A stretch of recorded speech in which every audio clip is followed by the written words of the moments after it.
had an opportunity to present the research tour concept at the National Association of Black Cultural Centers conference about 7, maybe 8 years ago.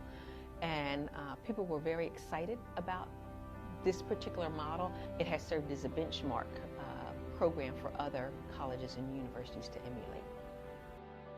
The goals of the Purdue University Black Cultural Center are threefold. One is that we want to educate the entire campus community about the contributions of African Americans. Secondly, we inspire academic excellence and cultural success here through our programs and activities. And then finally, we have a tremendous outreach to the broader campus community beyond Purdue University through our programming. I think this church represents a lot of what all people for, and that is an opportunity to have a voice, but it also shows what can be done for people who are just willing to step out and try. You're my hope. Without you, nothing happens, very little happens.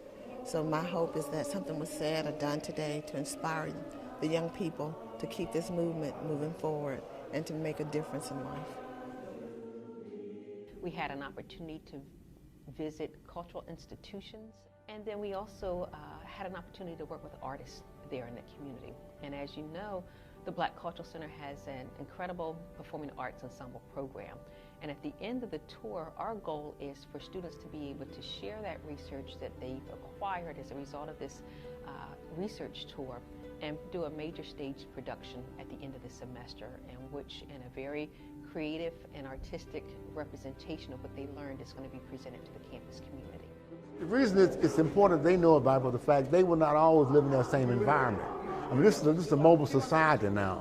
And so, and also they have to deal with different people from different societies and so forth. They come from different areas. So therefore, it's important for them to know where their history started, the background of why they are where they are, and then they also understand the history of other people.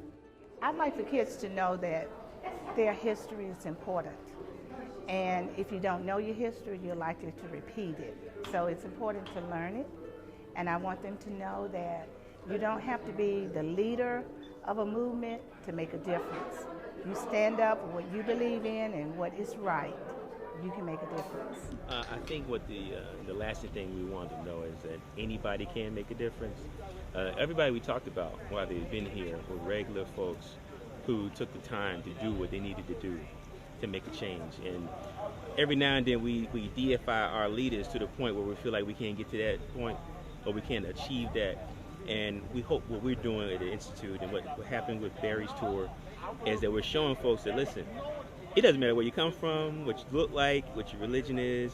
You, that one person, can make a vast difference that changes the world if you only step out there and do it. We read about slavery in textbooks, but we really don't understand the horrors of that experience. And I think that while we were there at the museum, the students were able to embody that experience in a way that was very emotional, very something that I think that they will take with them throughout their lives. Hey! As you a brother, as you a witch. Which one is? Now you buck up, put your hand down now. Don't look at me in my eye when I talk to you. Everything you know, you don't forget right now. Put your eye down, you don't look at me when I talk to you. You belong to me now, niggas. Use my new cargo. Everything I tell you to do, that's what you're going to do. You understand me? Yes, ma'am. Slavery was a business, a big business that your ancestors and my ancestors were involved in for almost 400 years. A business. That's all it was. And you, black people, people of Africa, you were the commodity. Okay? Let's continue your journey. But there are slave dungeons. The bigger the buck, the smaller the dungeon. Because I want to do what? Break your spirit before you even get on the slave ship. I can't afford no uprising.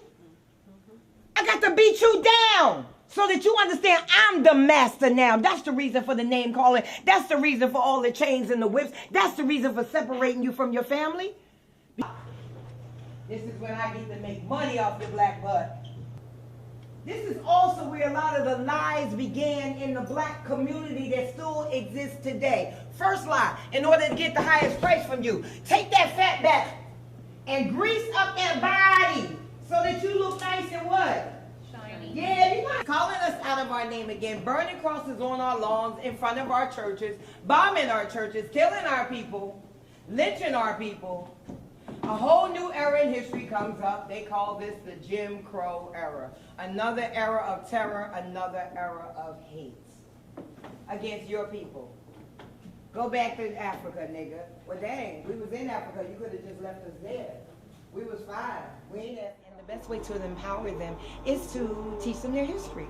And so that's always the main message. And then, of course, to charge them to go out to teach someone else. Not only people of their own culture, but people of other cultures. Because the more we learn about each other, we realize that we have more similarities than we do differences. The reason this experience is so important to keep alive and constantly talk about, because this happened to our people in America. This is an American story. It's American history. Not black history, not African history. This is American history.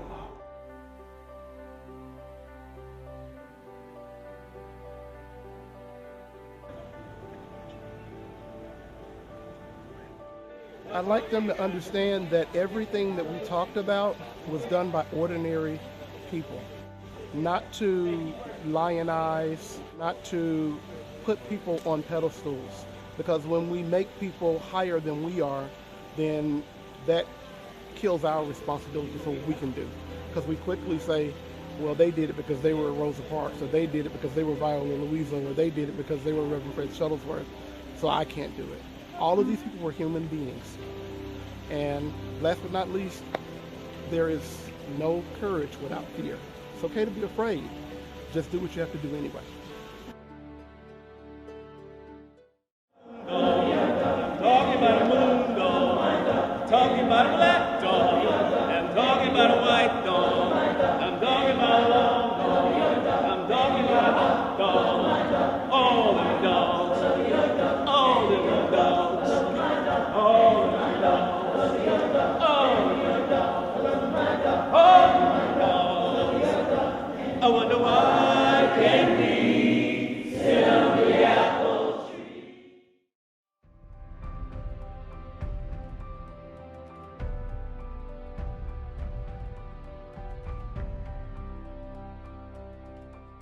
So much that I didn't get context on when I was in school, so going on the tour and actually experiencing and going to these different places where historical things happen has really impacted me, and it's made me more motivated to go out and inspire change and talk about things and ignite conversation about what I did here and what I've learned, and to go out and share it.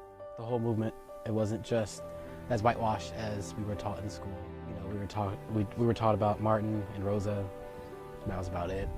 Especially when it came to the protests, and learning those other names. You know, those names that aren't in the textbook.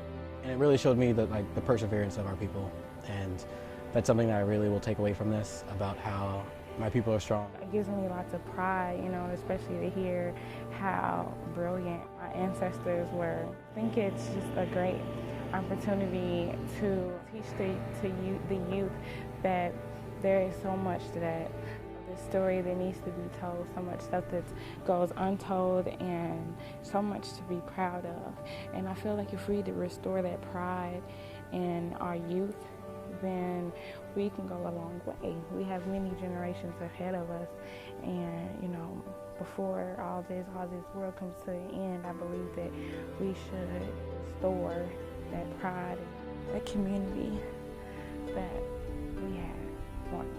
This whole tour has been really good for me because it's really brought it to life. Like, for me, I have been reading about the civil rights movement and black history in textbooks and having lectures in it in class, but to come here and see the places that were important during the movement, and to listen to the foot soldiers that have primary experience of of the events was really, really good experience for me, and it really hit home. A lot of the self-doubt that I carry and that many black people carry was given to us intentionally and systematically. There exists a cure for it inside of ourselves and inside of our community, and that none of us exist in isolation, that all of us share a spirit of love, a spirit of, not just love though, but a spirit of progress and a spirit of building of our own communities. And I guess I'm really starting to understand now just the value of investing into your own community, the value of creating a village. Kind of sounds cliche, but I think there's mainly a difference between, hearing the struggle in regards to classes compared to actually seeing the struggle, like in the museums, hearing from the people that actually went through the different situations. And it's definitely a better outlook for myself because it just shows me that I can be a better person. And I mean, there are so many equality initiatives going on. It's just so much easier now compared to back in the day. And it's just like, they could go through that and come up to where I am today, like, sky is the limit. Actually, there is no limit. There is no limit. The Purdue University Black Cultural Center is nationally recognized as one of the best cultural centers in the nation. And that national recognition is not only as it relates to our facility, being a freestanding facility, but it's also because of the quality of programming that we do throughout the entire academic year. And it's also because of the caliber of students and staff that engage here at the center.